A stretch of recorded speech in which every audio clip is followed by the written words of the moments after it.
question, Deputy Fitzmaurice. Just when did ye decide this strategy? How long has it on the go? I just have a couple of short, quick ones. So we launched. Just give me a year. So we launched the vision in April of this year. We spent about 2 years working on it. Lovely. When did you make the Department of Agriculture and the Minister aware of what you were doing? Was it 2 years ago? So we have been working on and developing the vision over. No, I asked a question. When did you make the Minister aware of what you were doing? We would have commenced the engagement. Would the Minister be aware that you were going using investment funds 2 years ago, yes or no? Not 2 years ago, on the basis that, well, we were developing. Yeah, but when? In advance of launching the vision. Yeah, but when was that, roughly? I don't have the specific date to hand. So it's early on in the year, is it? Well, we would have been engaging all of the time in terms of. Yeah, I know that, but I'm just asking a simple question. When would the Minister know? Well, we would have engaged with the Department of Agriculture in terms of the vision, in terms of the capital required. When would the Minister know? That's the question. Over the last number of months, we would have kept the Department of Agriculture up to date in terms of the. Right. Who in the Department of Agriculture would you have kept up to date? Who? There's a person, like, they're not just a department. We would have engaged with department officials. Yeah, I know, but who? We know them all, like, but I'm asking you. We would have updated, as an example, Colm Hayes. Right, Colm Hayes. Okay, that's grand. That's what I wanted to know. And they would be aware of it over the last year, what was going on or more. It would have been kept fully up to date all the way through the process, and more specifically over the course of the summer in terms of the fund. That's perfect. Am I right in saying, and it was for farmers I was looking at it, but if you saw broadleafs, it's about 28,000 a year for broadleafs that you, or 28,000, isn't that good, over a 10-year period, if you sow broadleafs for a farmer, including the planting, isn't that correct? I don't have the numbers in front of me. You have you? Yeah, and in relation to the culture profits, this is where I'm just a bit lost. Why are you even, can you just tell us what's going on? You've made 124 million profit last year, is that right? So at an EBITDA level, we made in the total thing, right? At an EBITDA level, it was 159 million, that's the. All right, so that's better still. But what's your projected profit this year, roughly? I'm not tying you down to 10 million or 5 million, I just want to know roughly. So just for a moment, if I may, as well, you referenced the profit before interest and tax of the organisation in 2021 was 134 million. When you had everything paid, what did you? 117 million. Lovely. And what do you think it'll be this year? Roughly, I'm not tying you down, do you know? So the number we track, Deputy, track all the numbers. Will you be over 100 million? That's what I'm asking. We've had a very solid year. Yeah, that's okay. And we had a strong. This isn't trying to catch you out, but what I'm trying to establish is, if you're going looking at 3,500 hectares a year, or 3,000 hectares a year, why aren't you buying it yourselves? Because I've done the figures, and I've done the figures at a fairly high rate, and you'll be given a good price for land and 30 million a goat. How's it you haven't gone down that road? What's the game going on? And second of all, these investment funds that are buying this land, are they going to be drawing single farm payment, which the Department of Agriculture has changed this year, that you do not need clean land as well as forestry land? Are they going to be drawing single farm payment, and are they going to be drawing the grant? Is that part of the game that's going on here? And can you tell us, what's the skin in the game for them at the end with the timber? So if I could go back first of all, in terms of the numbers that I've referenced, they are before the reforestation cost that arises, and therefore. Well, how much is the reforestation cost? It's about 40 million. 5 million, so we're still 77 million. And in addition to that, there are capital requirements. So effectively, it is simply the case that Quilted does not generate the level of capital that would be required in order to. I don't know what sort of accountants you have, but I'll tell you one thing. If I was in business, and I'll put this to you, Ms. Hurley, and you're the head of Quilcha. If I had 100 acres of land and 25 acres of land came up back the road, I just I'd have a fair go at it and someone would give me the money somewhere. You have 440,000 hectares of land around the country, and you're not fit to invest yourselves in less than a quarter of that.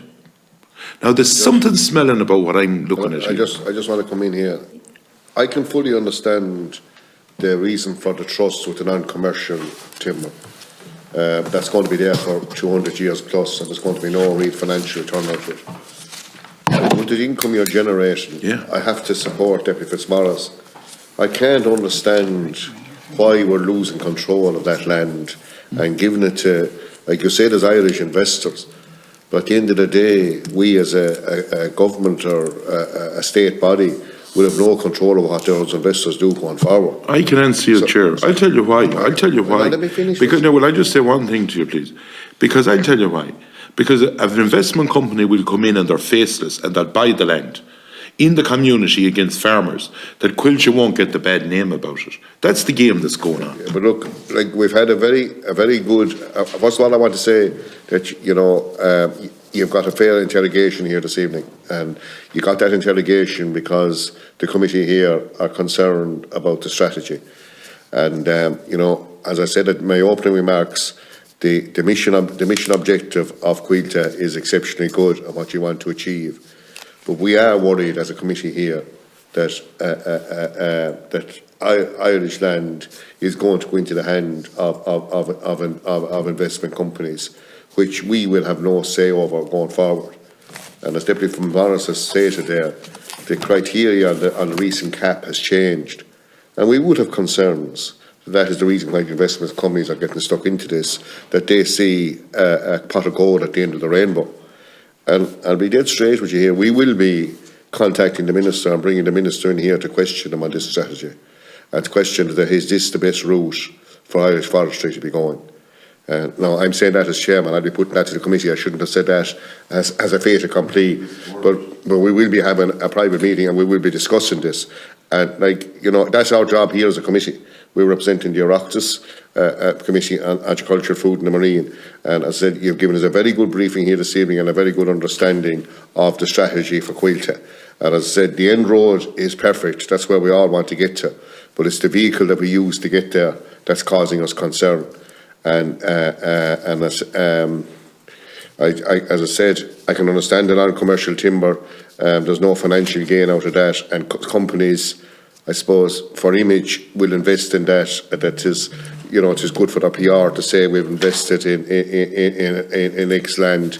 Now, there is questions about carbon credits and that and going forward and who will own them. But leaving that aside, I'm not as worried about the non-commercial, but I am worried about commercial timber. And with the level of profits that Quilcha are making, I can't understand why we're relinquishing control of the purchase of extra land.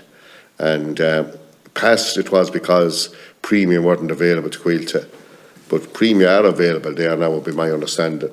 And why the sums don't add up, I just can't get my head around it. But look, we've had a very informative session here, and as a committee and as chairman of the committee, I really appreciate you coming in, and which was something that we were very anxious to talk on before the Christmas recess, because we are getting an awful lot of questions about it. And Deputy Sherlock there raised questions about the private sector, and they are obviously lobbying us and have been in here before us on a few occasions, and they are worried as well about this development going forward. But the cost of land, again, and that has been touched on here this evening as well. To put a major player like this into the fray with fairly limitless funds, to say that it won't have an inflationary cost on land, I just don't weigh that. We have seen the price of forestry land increasing very substantially in the last 12 months. And I can only see that going one way, and what we'd say the better farmland is increasing in price as well, and you have other reasons for that, environmental reasons, and farmers trying to get extra ground to cover their nitrates commitments, etc. But, you know, as I said, you presented a strategy here this evening that has great objectives in it, but definitely the commercial acquisition, the land that's going to be commercially planted, and 100,000 is a very significant amount of land. 100,000 hectares is a lot of land, and it is, as I said, we have unease, and I said we will be discussing this. As I said, I will put that to the committee, and listening to the conversation here this evening, I said the committee will be all on the one hymn sheet that we will be discussing this with the minister. And you know, is this the way we want to see the ownership of Irish forestry going forward? When will this? I think before any deal is done, I believe that Coillte have an onus to come into this committee and to the minister before anything is signed or delivered, because I fear that there's a different skin in the game. I've seen the single farm payment, what's happening. What has happened now, that it's been changed, that one time ago you needed a portion of your land clean. And if there's payments on land that's bought, is the vulture fund going to be drawn it? Can you answer that and guarantee us no? Second of all, they're going to get the grants, and I asked the final question there, what's the skin in the game for these investment companies when the timber is ready for harvest, and what's the percentage or what's the deal that's been done?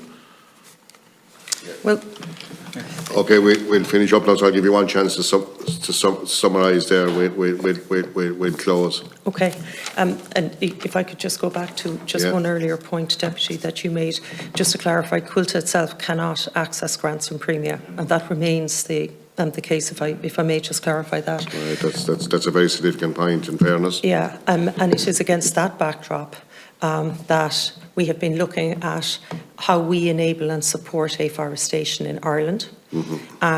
And it is against that backdrop that the funds that we have discussed this evening are what we have been working on to ensure that we can deliver for Ireland in terms of afforestation.